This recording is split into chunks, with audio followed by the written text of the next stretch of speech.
sharing the screen.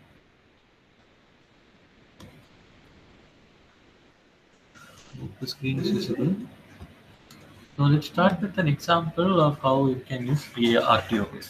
So, um, for using, so we will be using Arduino framework only. So this is a library written on top of Arduino framework to access the free Arduino framework, right?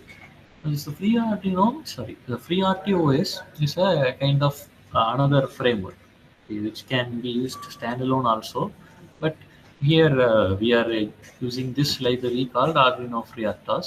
If you want to do it in Workwe, you have to add this here from to search free RTOS, and you can add this library, free RTOS library. So that will be added to your libraries.txt file automatically when you do that. Right. So the difference between the common way of programming and using free RTOS or the RTOS, any RTOS, is like in the normal programming, we care like how do we manage two tasks. So I think in the previous examples when we tried to blink two LEDs with different intervals, we kind of used time measurement based things, right? Assume you have like multiple peripherals and you want to do multiple things simultaneously, each different task at different delays, different timings, different settings. How do you do that? Those kind of tasks.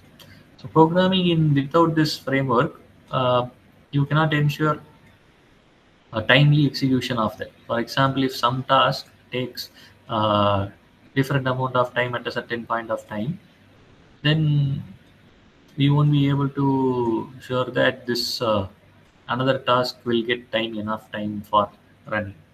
So those kind of task scheduling issues will come. So the current, as I said, the usual operating systems, how do they run the programs? So they run multiple programs simultaneously, and each program gets its own amount of time in the execution, right? And there is a program called scheduler which is capable of scheduling, assigning tasks different time intervals according to their priority and some things like that, right? So here with FreeRTOS, while programming, what we need to do is uh, the main functions that we get from this are the task create and the other functions. So let me open the documentation for FreeRTOS.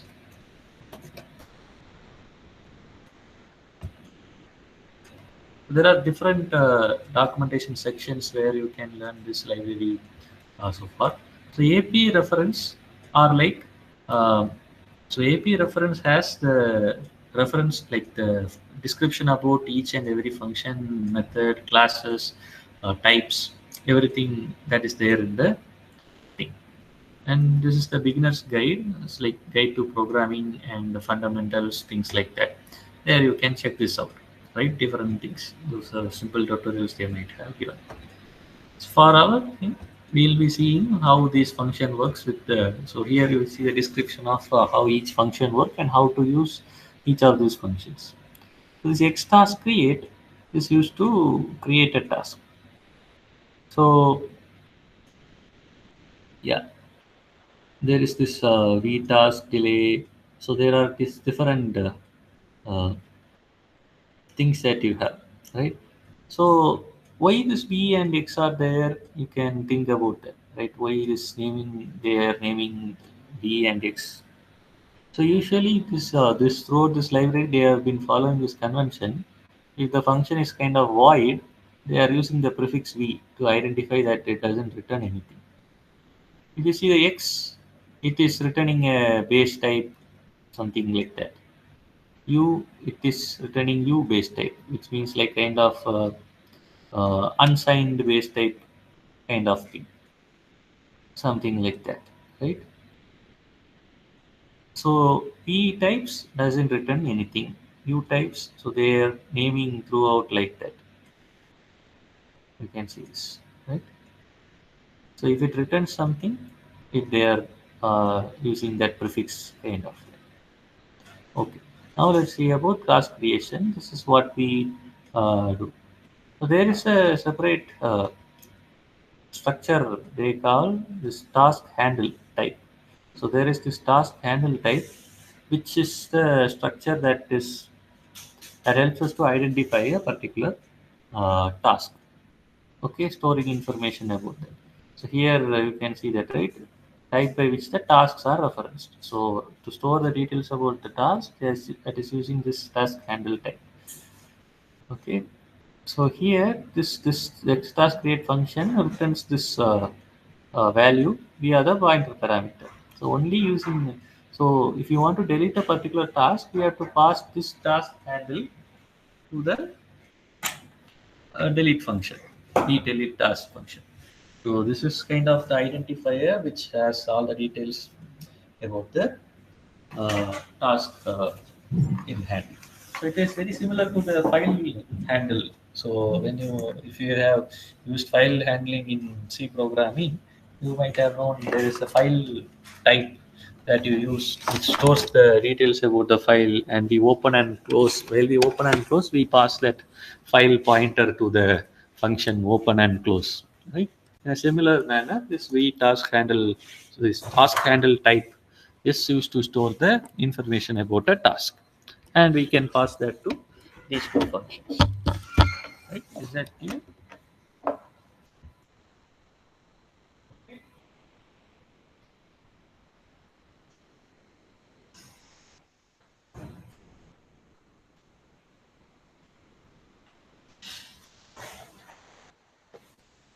Now, what are the parameters that we have to pass to this task create function? Let's see about that. What functions do we have? This we have to pass a function, which is the task function, or uh, there's a voice loop.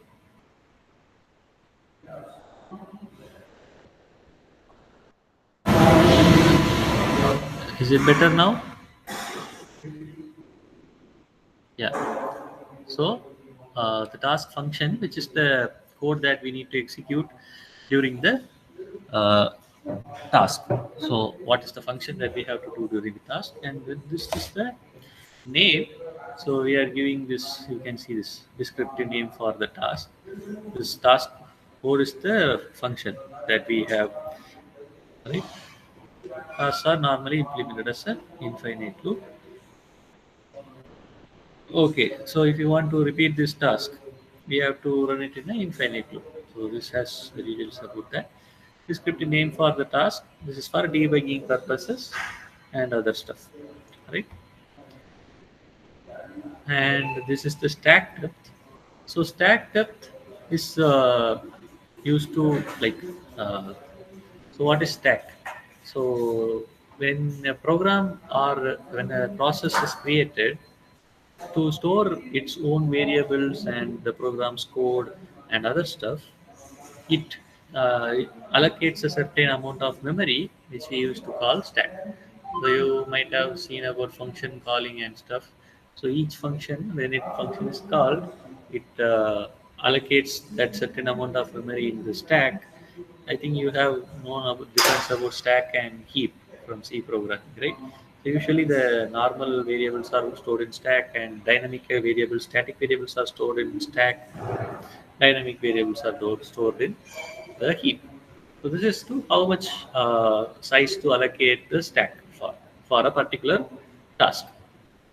And then PV parameters is the pointer uh, to the parameters that you want to pass to this task, right? Sometimes, so there might be multiple tasks. So here we are using that to give you an example, right? This is the task code. This is the function that we have to pass. It is taking an argument here. So we want to pass the LED structure to this argument, and that is where this thing comes. Uh, PV parameters. Task LED. This is the function prototype. But here, okay, that is the. We can see this vtask blink is the one that we are using here, and we are passing the LED structure. LEDs.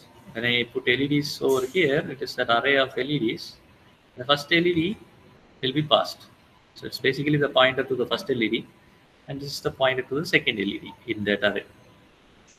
Right? So we are passing the parameters as a structure. That is what the PV parameters is. Oops. Huh. And then the priority to use for the task. Then this is the created task, which is here we have to pass the uh,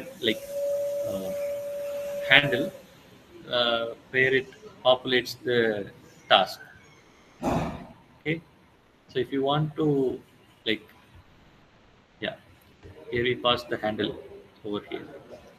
So when we pass the task handle, it populates the task related information to that.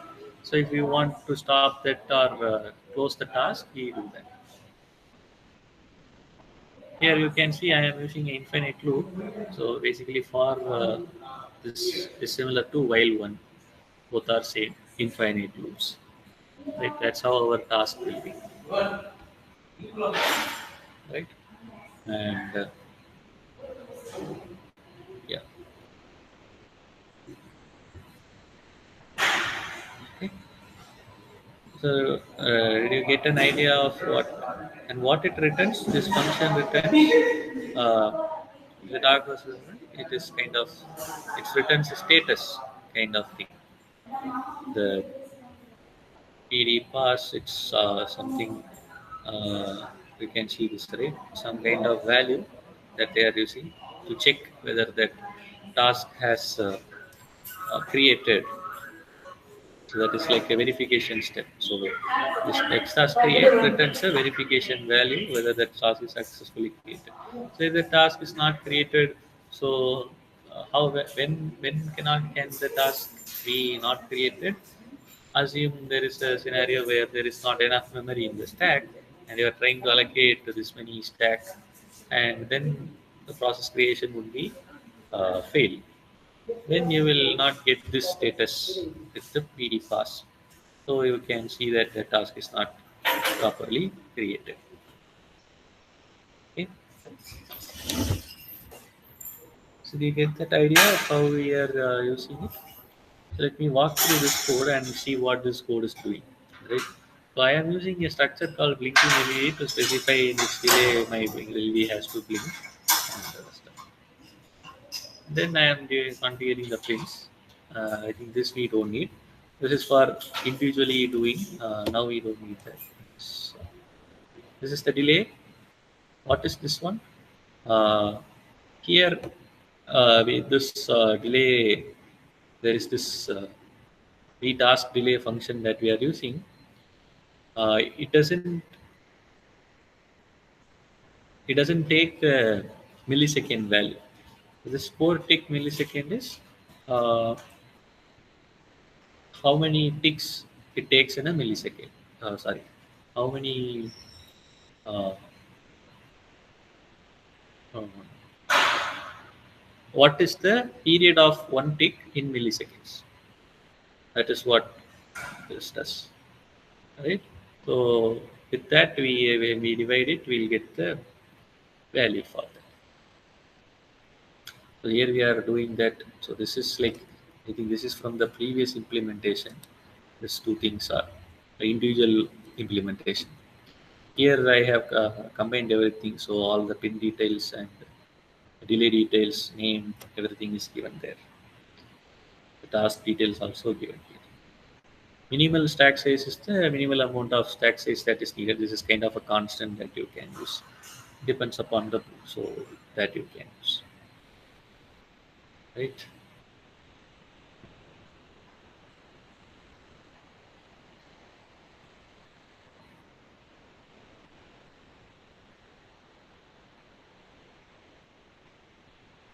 Okay, yes. Uh, let's not worry about this one. Just You don't write the loop here also, because the task, once the scheduler starts, it automatically triggers the each task. So basically, instead of having, the advantage here is, instead of having one infinite loop where which we usually have, we can have multiple infinite loops running simultaneously. That is the advantage of using RTOS. And the main program will schedule time for this one. So what is so this is was like suspend. I think this is the second implementation, I guess. Let's go with the simple implementation first. Okay. So now this, what this implementation does is, you get the task create and the task handle, like basically you're storing it. See, I have encapsulated the task handle into the blinking LED itself. This is basically kind of a blinking LED task, right? So these are the parameters, the function that we are passing, the parameters, task handle, the stack size, the name of the process and stuff. This is just for storing it. I think this current, now we don't need this one. And starting scheduler. So setting up, creating the task, starting the scheduler. Only when starting the scheduler, this task will be running. Okay. Now let's try running this.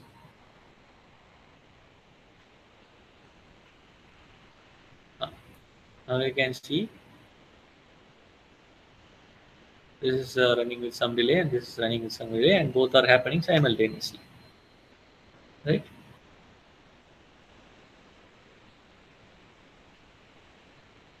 Now also you can see uh,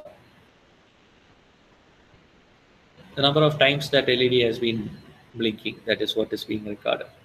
So LED, and also you can see the sequence is not very consistent. It is, uh, I think that is due to the difference in the size. Okay, so that is the idea. We can run multiple processes parallelly. So this is about creating a task. So the suspend and resume things, these are like pausing a task for some time. Maybe assume you don't need to run the task forever. So one operation runs for some time and it suspends. Then based upon the other input, assume a case where you have a sensor and a timer in your system. Right?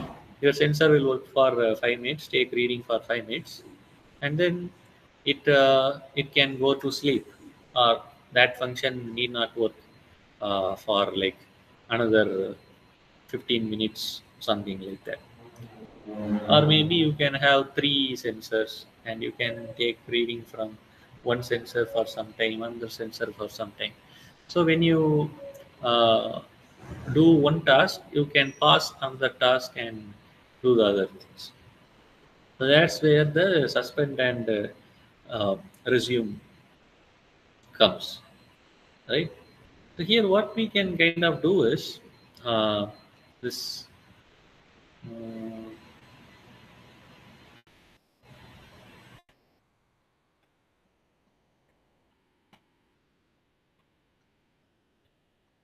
okay, so here this delay is being mentioned, right? So let's assume this one. So this B task delay, whenever a program encounters the B task delay, it will you don't run that code. That's what happened. So it's not like a waiting delay. It's not a polling kind of thing. When we use this task delay, it doesn't run for that amount of time, and the OS ensures that it gets the time after this many. This function is running after this much amount of time. Okay, for example, assume that we have given this task delay of 1,000, right? By the time when it's about to reach 1,000, assume there is another task which is being running, and it takes like 500 minutes to like some amount of time to complete that. But this has to run, right? So it's this, when this time arrives, uh, the system ensures that this is being run.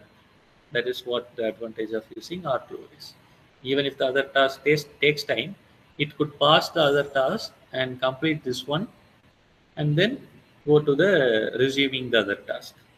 So those kind of things will happen, so that we can be sure that this task happens after 10 seconds. So that is one thing about using the task delay, right? So now let's try this resume and this function. So here we are creating all these tasks here, right?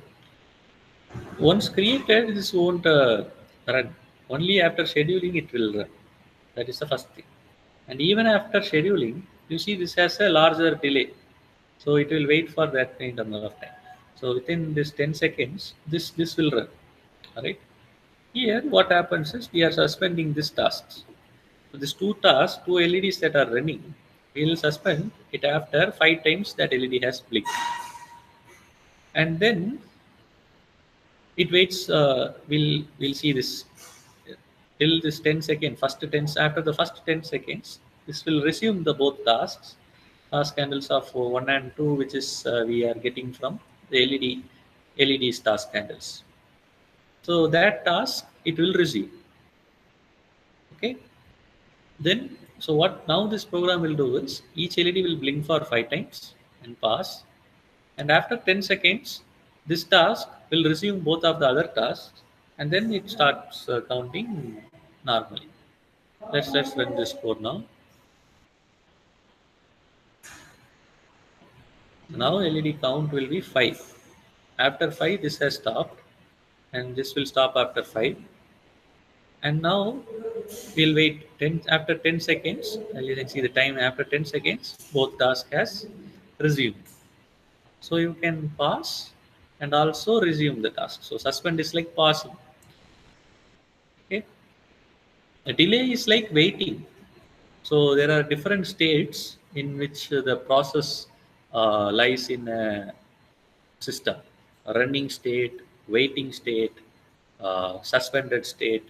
Suspended state is like we don't even like for unless it is started again, it will be there, but we won't be running that. Waiting is like using the delay until this time. We have to don't have to do that, but at that time we have to run it again. It's like the delay. When you go to the delay, the process enter into a state called waiting state. But when you do suspend, it goes into a suspended state. Suspended state, it will remain in the suspended state unless it is being resumed by some another process, like that. I hope you get the idea of how that works. Any doubts till now, or any doubts, or did you get what I explained here?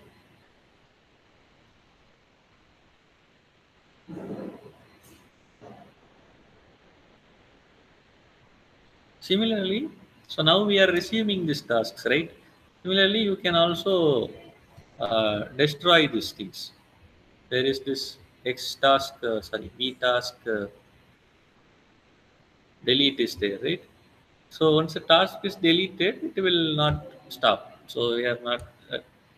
So what is the difference between suspending and deleting? So when you suspend, the memory will be there.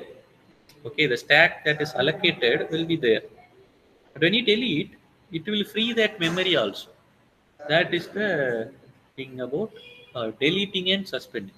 When you create, what is created is the memory that is needed for running that task.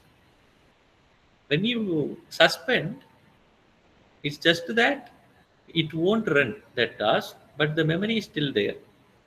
Okay, that is about suspending and deleting. You can resume. So if you delete and create again, all the intermediate variables will be lost. But when you suspend and resume, the variables will be there. The state of the variables will be there. It's just that we are pausing and resuming like that. Okay.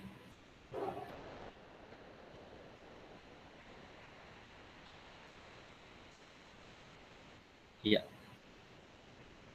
Now let's try deleting this. instead of resuming, we'll be deleting these things, and we don't need to suspend.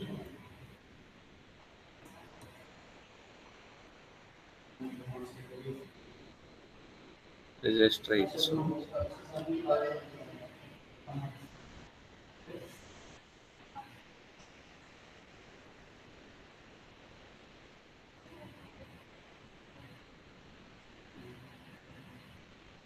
Ah, you see, the state has been refreshed. It is starting from 1, right? And when we paused and resumed, what happened? The count is continuing. But here, after every 10 seconds, everything will start from 0 because we are deleting, and then the task is being created again by the scheduler. Kind of that. Uh, you get that thing?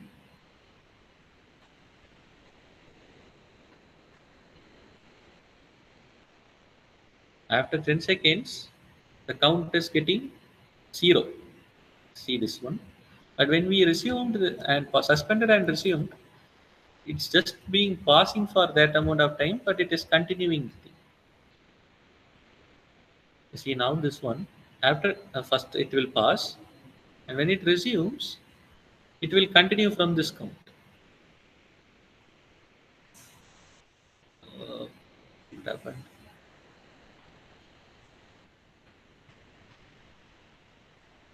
Okay, the count variable. Okay, the count variable is. um,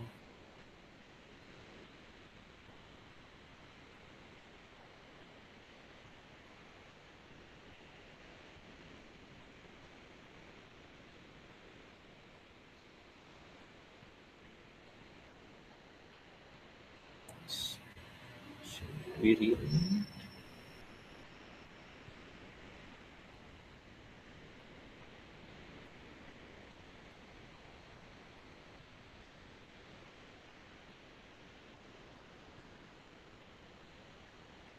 I think there is something wrong with the simulator, I guess.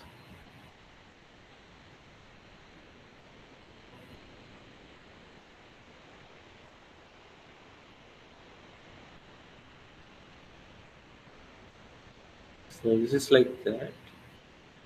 Mm,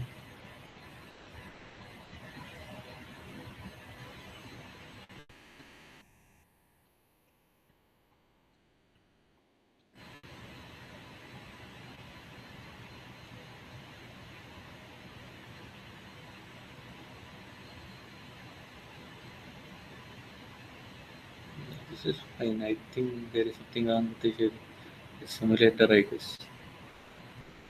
Because when you suspend and resume, the memory should be there. Mm,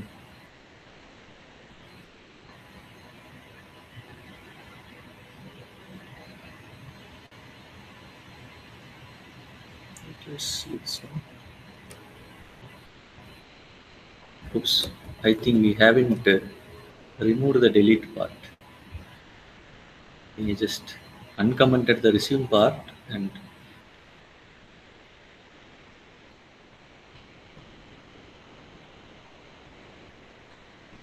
oh, it's still resetting, right? I think that is something wrong with the scheduler, I guess. It is kind of forgetting the thing when this thing's suspended.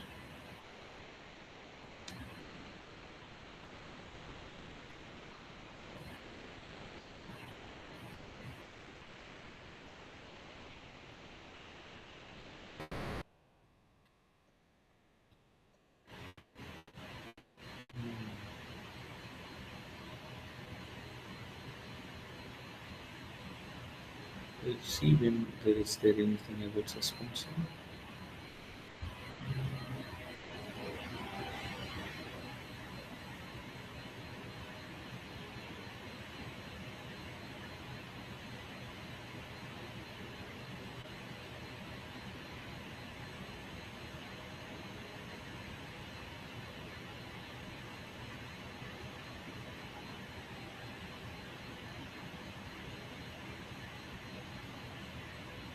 Okay. uh, you're passing the handle. When you suspend, you're passing the handle. Okay.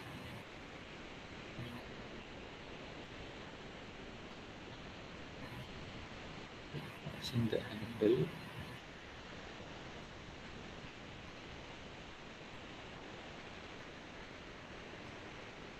Yeah.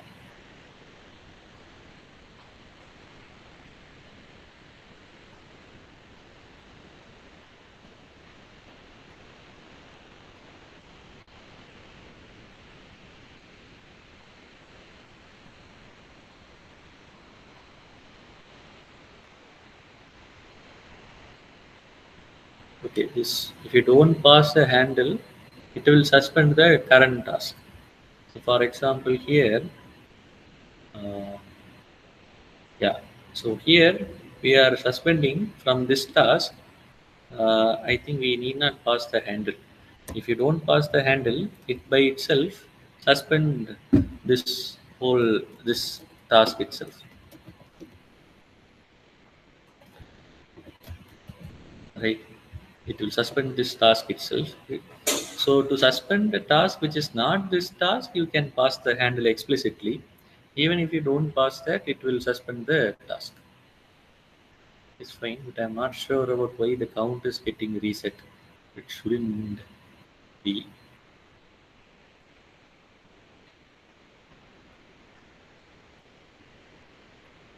Hmm. While receiving, it should be continuing instead of uh, doing that.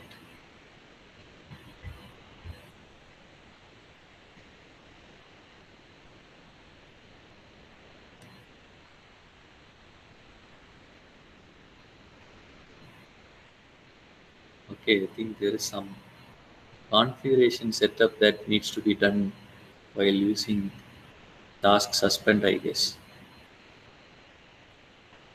Let me check this one. Uh, Suspend. Okay,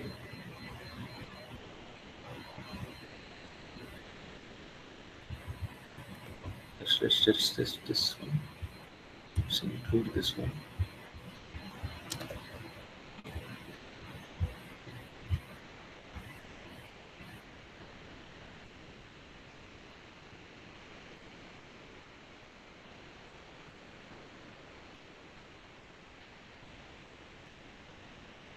Still resetting, right?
Okay, so task deletes another task. The allocated memory is free. Okay. So here I think this is fine. We are deleting this other task from here, so the allocated memory will be freed. That is fine. Suspended task. When you suspend, this doesn't happen. Only when you delete, this memory allocated will be freed.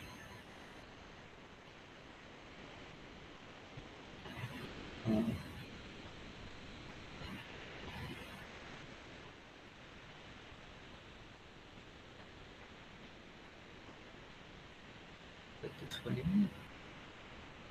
I think that is something to do with the simulator, I guess.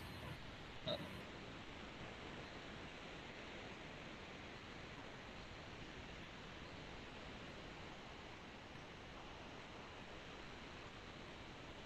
yeah, that is there. This is, I think there is this problem with the simulator, I guess.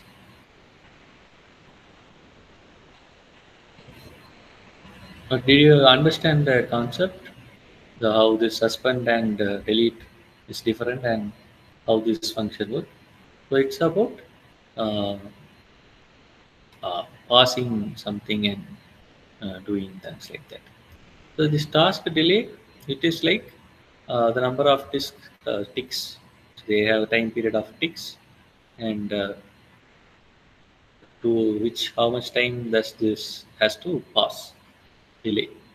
That is that. If a specific block of ticks, this much ticks, it will be passed. So this task will be blocked, and other task will be running.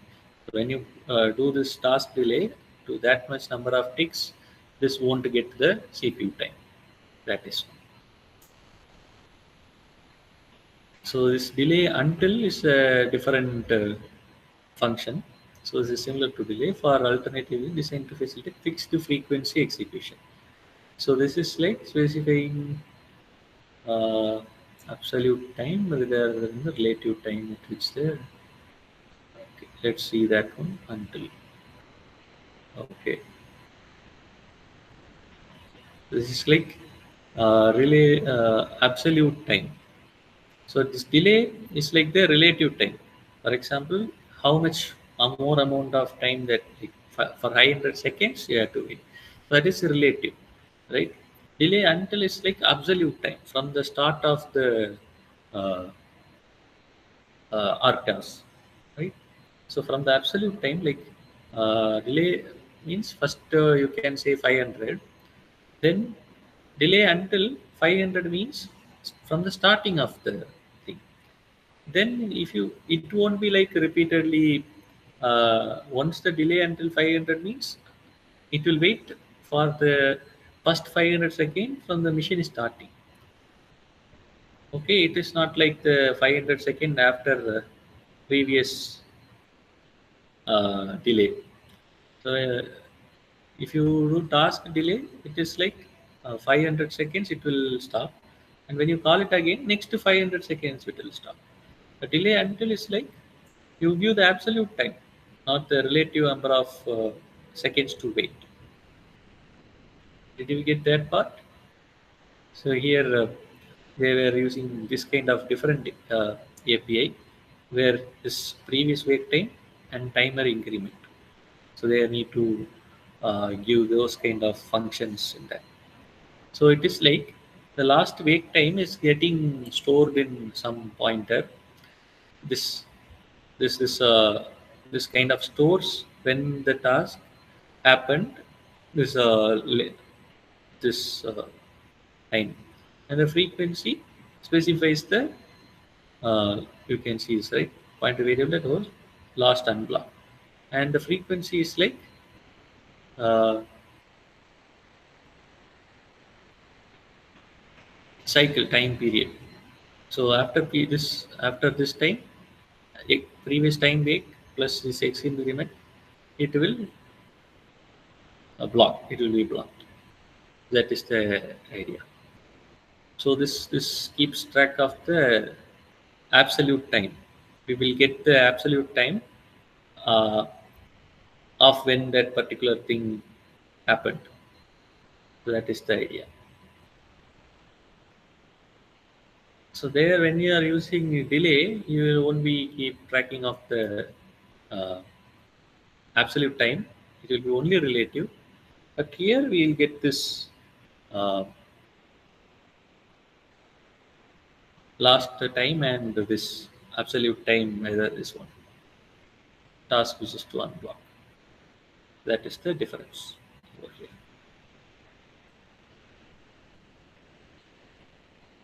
So you can see this different specific number of ticks, and then it is difficult to use generate a fixed execution frequency. So that is about ticks. So ticks is like something that the uh, RTOS uses. So you can see that we saw the time period and stuff, right? But this is about the actual time. Its time increment is the uh, actual time, I guess. So let's see. Ah, there we use the mm, number of ticks to wait. So basically, we converted milliseconds to ticks. But here, it is we are converting that we are using the time instead of the ticks. That is uh, the difference between these two. Okay, resume from ISR is this function when you want to resume from a inter-service routine. So so the normal resume function you cannot call it inside a ISR, which is the inter-service routine. So if you want to resume a task based on a button press, which triggers an ISR, then you should use this function instead of the usual task resume function. Okay, that is the difference. It's basically about the task management kind of thing. How do you create, suspend different states of the task? And also, let's see another example. Right? Mm, yeah, this is a demo. Here we are using the same blinking LEDs,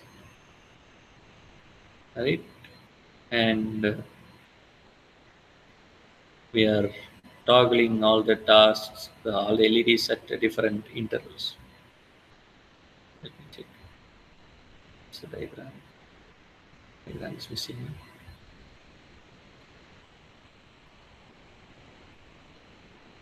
Push.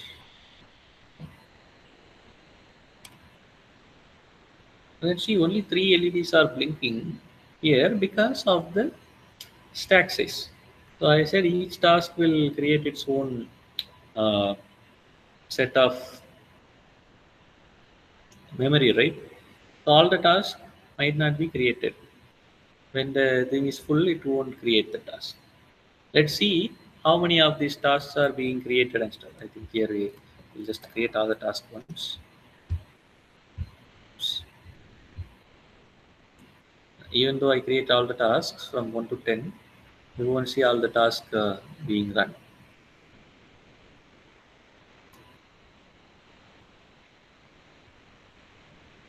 See, there is this error happening because it couldn't allocate the memory, and the error is happening due to that part.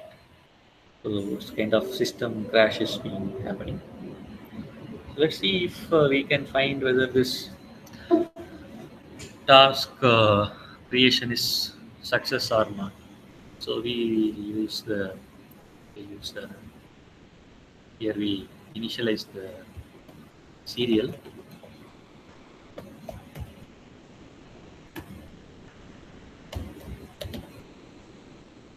and let's see. So we use this one task create. So this returns space type something. This one, this is what we want. So we use this one.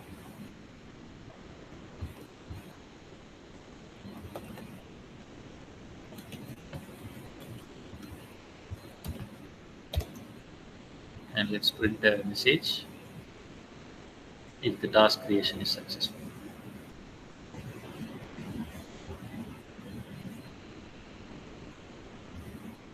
Don't delete that.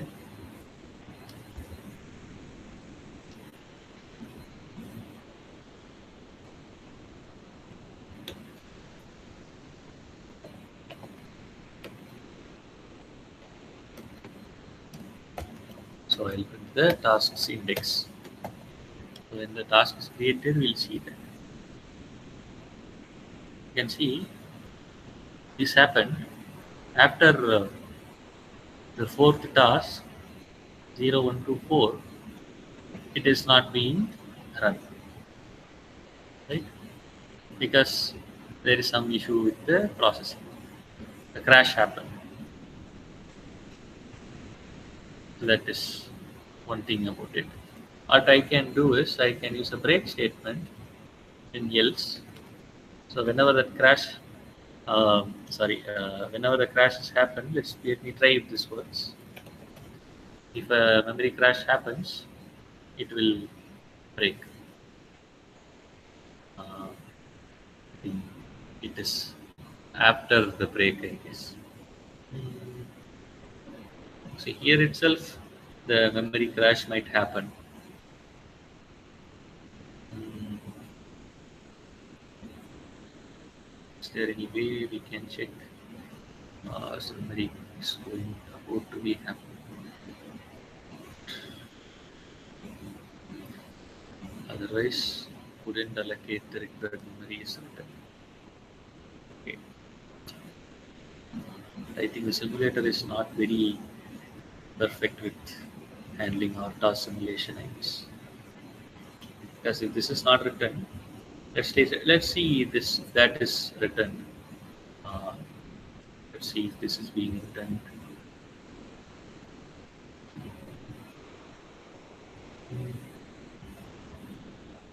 We'll do the printing here. This problem. See if it is printing. Oh, I think the crash is happened. It is. This doesn't seem to be working very well.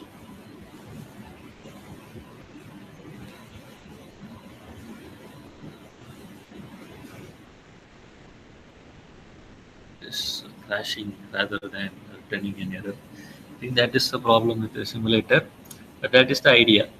So basically, if you when you create and the memory is full, it won't create other. It returns an error like this, and then you can see what are the things that are happening. With the idea, right?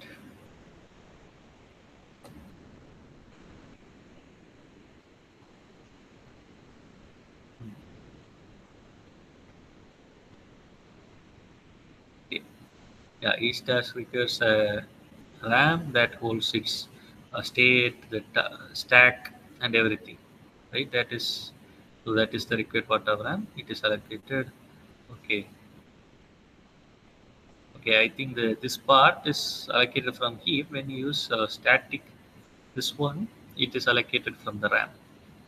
So maybe let's try using this function. Maybe this. Let's try static. Whether that works or not. It does. So static it is. Let's see.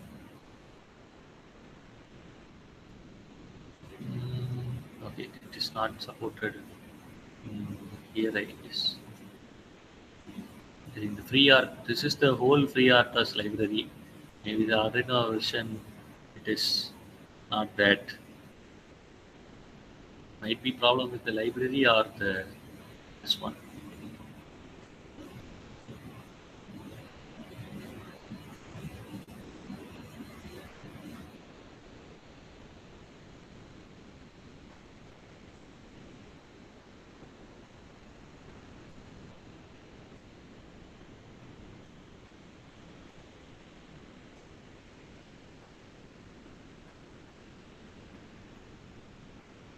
You get the idea, right?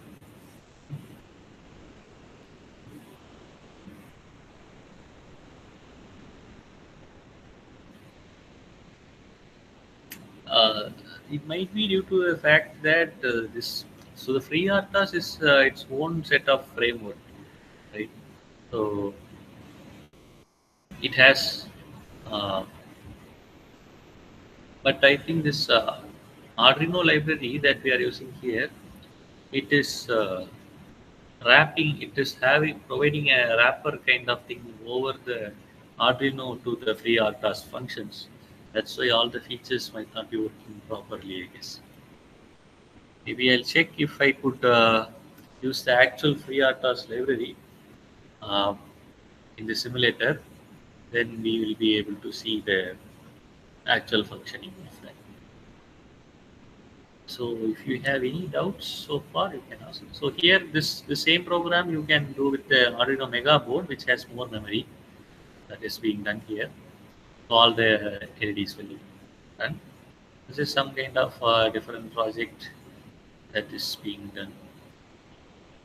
Basically, one is reading the sensor and light control and stuff like that.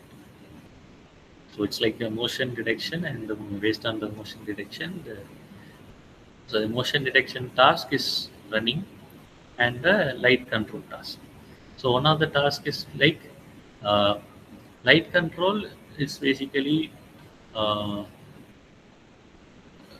this is for the motion sensor. It will read the value at this detected intervals, uh, and this light control is like it applies this. So one light is detected based on this one light is main light.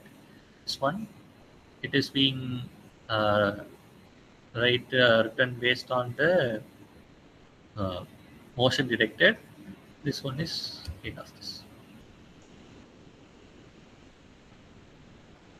Okay. So multiple functionalities that you can have is the idea.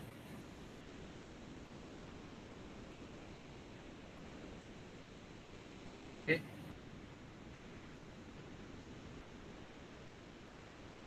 So if you have any doubts, you can ask. Otherwise, we'll end the session. Maybe in the next session, if I could find a way to demonstrate the original RTOS library, I'll do. Okay, everyone. Thank you.